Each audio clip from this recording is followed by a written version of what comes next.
Today, we want to start by doing a tour d'Afrique. We are going to do some very quick and dirty overview of the work that the International Fund for Animal Welfare does in Africa. But I do want to start by just acknowledging the landowners where we are, and also to thank the GER for organizing this fantastic conference and all the partners that are funding, and also to declare that this is my first time to come to Australia. I've always said I wish to go down under. And I had the privilege to, with my colleagues in the Oceania office here in Sydney, to visit some of our partners across the land, the work that we do together. So really useful for me in terms of context. I just want to do a very quick overview and recap of what we talked about yesterday, because I think it really makes more sense. Just headliners, it was very clear from the sharing that multi-stakeholder engagements are key for connecting people and connecting nature. Never try to do it alone, and that means engaging all levels, federal, state, county, governments, indigenous people and local communities, and the private sector. Also, I picked a few things around climate and biodiversity, and I almost want to say they are kind of two sides of the same coin.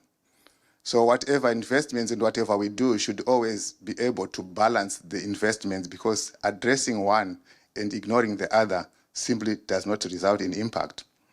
Then thirdly, everything we do should look to connecting local action to global context and action.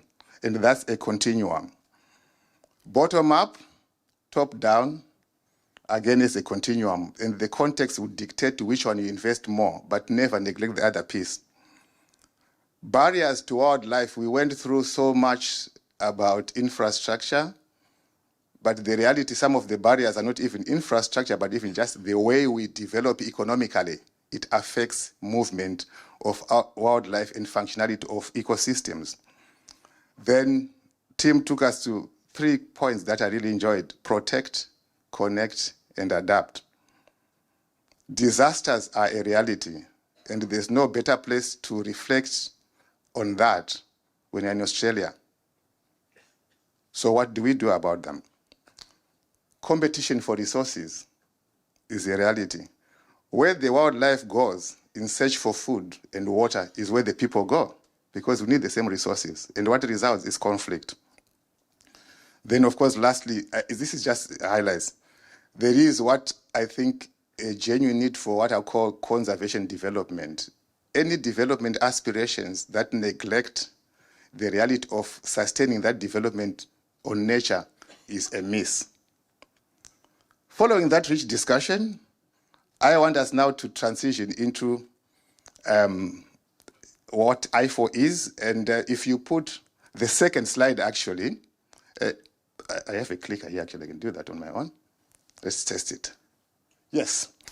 So I don't want to take it for granted that everybody knows what I4 is, but essentially, we are an organization that has, for the past 50 years, worked on animal welfare.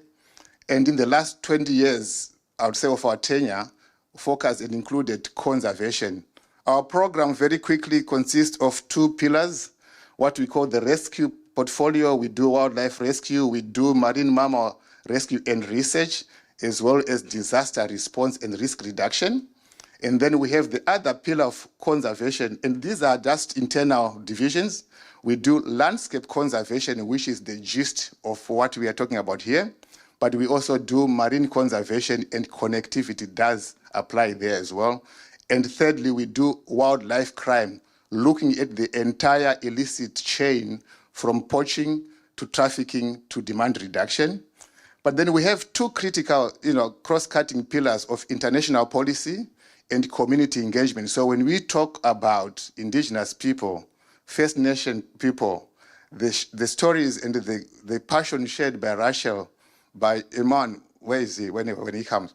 So those are real issues that matter to I4, and everything we do in our work is about connecting to people, about recognizing all voices that matter.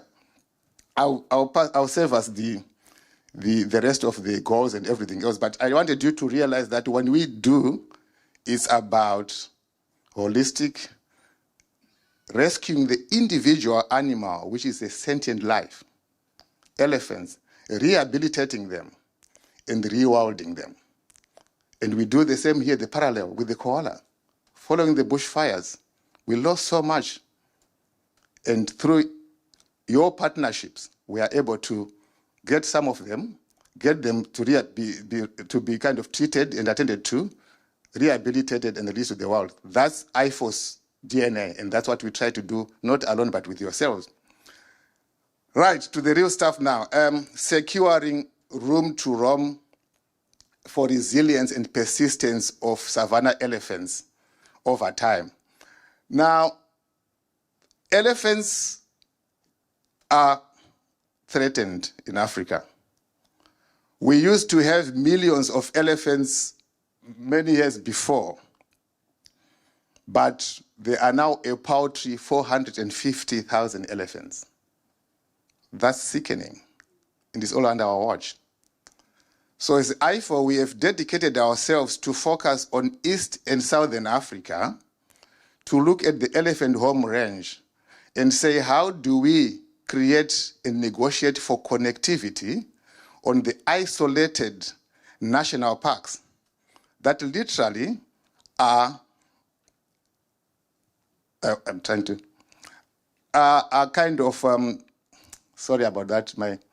So let me read that way. It's about resilient and stable elephant populations.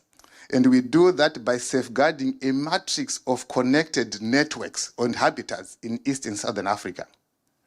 And what are these matrices? The building blocks are the parks. But once you go outside the park, they end up on community land, on private land. It's not designated as a park. So there's conflict. But the landowners are proud of their elephants and their wildlife, and they're always willing to protect them. But what's in it for them? Whose elephants are they? So room to roam is about getting their voices, their inputs. And in a nutshell, can you play the video so that you see what room to roam is all about?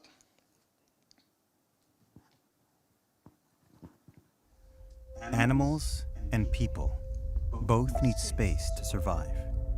But with climate change and rising human populations, our world is becoming more crowded. This threatens the lives of one of Africa's most iconic species, elephants. They once traveled freely through connected habitats, but elephants now risk their lives when following their natural instinct to roam. This makes them vulnerable to poaching and creates challenges with local communities. Our work to protect these animals has never been more urgent. IFA's Room to Roam campaign will link fragmented landscapes back together again, so elephants can move safely, and communities sharing the land can thrive alongside them. Our plan will stop poaching, support communities, and rescue, rehabilitate, and release animals back into the wild. Will you join us? Will you join us? So that's really is the succinct message of what we are doing. And I felt, I think us all as an organization, that this resonates very well with the work that the GER is doing and all of you are doing, because it's about connecting spaces. Let me then move on to where it is that we're working.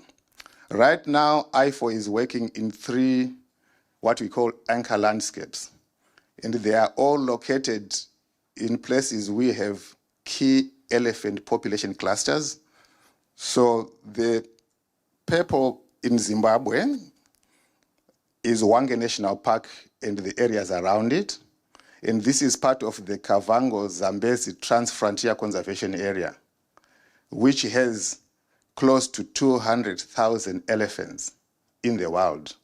They are shared by 5 countries, they have no passports, and they will move. Then as we move up to Malawi, central Malawi, we are working in a park called Kasungu National Park, And then across in eastern Zambia, again, transboundary, Lukusuzi and Luambe. And around them are community lands, game management areas that are suitable for wildlife, but people live there and they also produce food. And then further east, we work in southern Kenya, Amboseli National Park, the Tsavo National Park, and northern Tanzania, Kilimanjaro, what we call the Amboseli Tsavo Kilimanjaro landscape. These are our three anchors. Now, the yellow areas are just reflecting places where we know elephants are present, there are parks, but some of these areas, elephants are not present, but they are suitable habitats. So the challenge and the ambition is we need to engage those partnerships. We don't have to be there on the ground ourselves. And that's the strength of partnership, all hands on deck. The text speaks for itself. 300 plus elephants are in the room-to-roam area. 60% of the range spaces for these elephants is outside parks. So conflict will happen. And we work fundamentally through governments. We are invited because they do have the mandate to do this work. We work with traditional leaders. We just recently launched what we call a traditional leaders network. The chiefs, the headmen, that have their following of their subjects and interest of their subjects, and that value wildlife because of the totems, the cultures, are with us. Then we are more and more engaging with other peer organizations. We are often notorious for competing and outdoing each other, but we have learned that there is enough work for all of us to do. We can coordinate better, and I'm glad to say as IFO, we proactively reach out. If somebody's taking care of it, we don't have to be there. So that's room to roam. Very quickly to maybe reflect the, okay. The scientific evidence is there. We know that mega parks for meta-population studies were done. Room to roam is informed by 20 years of scientific studies on elephants by the Conservation Ecology Research Unit at the University of Pretoria, Professor Ruud van Aard, working very closely with Stuart Pym from Duke University in the US and many other scientists. The science is clearly telling us the elephants in East and Southern Africa are related and they move. We are mapping all that and putting layers of human footprint. So the science is there, and I heard a lot of excellent science yesterday, and we'll continue to hear more today, so we are not offline. Policy alignment, when you talk of SDGs, when you talk of CBD, when you talk of CMS, when you talk of regional protocols in East and Southern Africa, they all have provisions to cater for elephant movement, to cater for connectivities. Most of these countries actually do have policies or protocols on wildlife corridors. The term corridor can be sensitive because some people then think it's a highway. It's never a highway, but we kind of know what we kind of use safe passage for elephants, whatever people are most comfortable. So the fact that these governments and these people realize that, we just have to build on that and have action done as a way forward. Then, come on. Okay, just I talked about SDGs because all these countries have made commitments, but if you link to the work we do, when we do law enforcement support to rangers, it addresses a couple of SDG. When we do empowerment of communities, food production systems, when we do revitalizing parks, infrastructure, making sure they are functional, it's all part of life on land. When we do rescue and rewild individual animals back to their wild, all aligned to the issues we care about, but often we think in silos, and room to roam seeks to holistically address all that. Then climate change. I'm not an expert, I don't plan to be because we have plenty of them here. Professor Brendan Mark. So nature-based solutions we talked about. Room to roam does that. When you protect these large swaths of land, you are obviously securing habitat, the soil, the trees, and the animals themselves. That's our solutions. Sustainable land management. Outside the park, people have got to do food production systems that don't require extensification to deforestate. Once they are happy with that, they are good. Around energy, clean energy, Africa has plenty of sunshine. I think almost like here as well. Let's use that. Rangeland grazing, holistic grazing, I went to witness some of that in the places we visited here.